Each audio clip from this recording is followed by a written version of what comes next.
Football দুনিয়ায় এখন একটাই প্রশ্ন ঘুরছে, সেনেগালের বিপক্ষে ব্রাজিলের আক্রমণ ভাগে কে নামবে?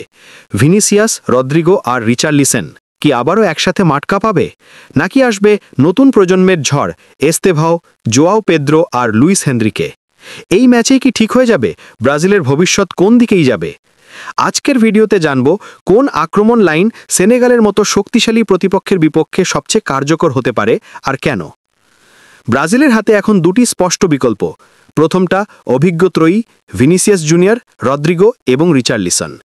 দ্বিতীয়টা উদীয়মান তারকারা এস্তেভাও, জোয়াও পেদ্রো এবং লুইস হেনরিকে।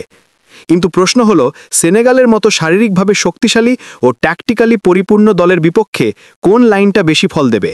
চলুন দুই দিকই একটু বিশ্লেষণ করে দেখি। ভিনিসিয়াস জুনিয়র, এই নামটাই যেন এখন ব্রাজিলের আক্রমণের প্রতীক।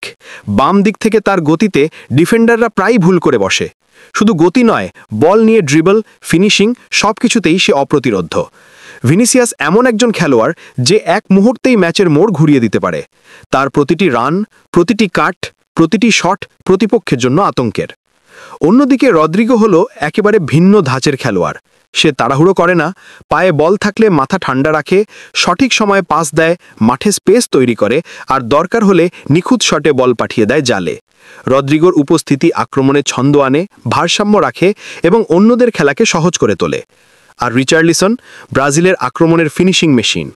বক্সের মধ্যে দাঁড়িয়ে থাকা এই স্ট্রাইকার জানে কবে বল নিতে হবে, কবে শট নিতে হবে, আর কখন শরীর দিয়ে প্রতিপক্ষকে ঠেকিয়ে জায়গা তৈরি করতে হবে।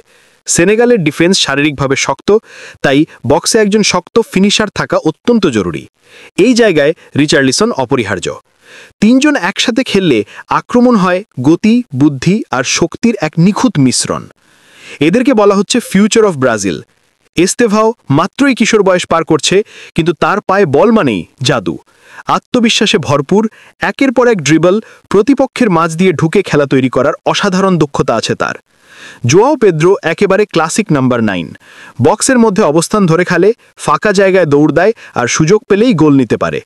আর লুইস হেনরিকে গতি, গতি আর গতি। উইং থেকে হঠাৎ করে ঢুকে পড়া, এক ঝটকায় আক্রমণ তৈরি করা, এই জায়গাগুলোতেই সে মারাত্মক। কিন্তু সমস্যা একটাই, অভিজ্ঞতার অভাব। সেনেগাল এমন এক দল যারা শুধু শারীরিকভাবে শক্ত নয়, ডিফেন্সে থাকে অনেক কম্প্যাক্ট। তারা জায়গা দেয় না, সময় কমিয়ে আনে আর তরুণ খেলোয়াড়দের বিভ্রান্ত করে ফেলে।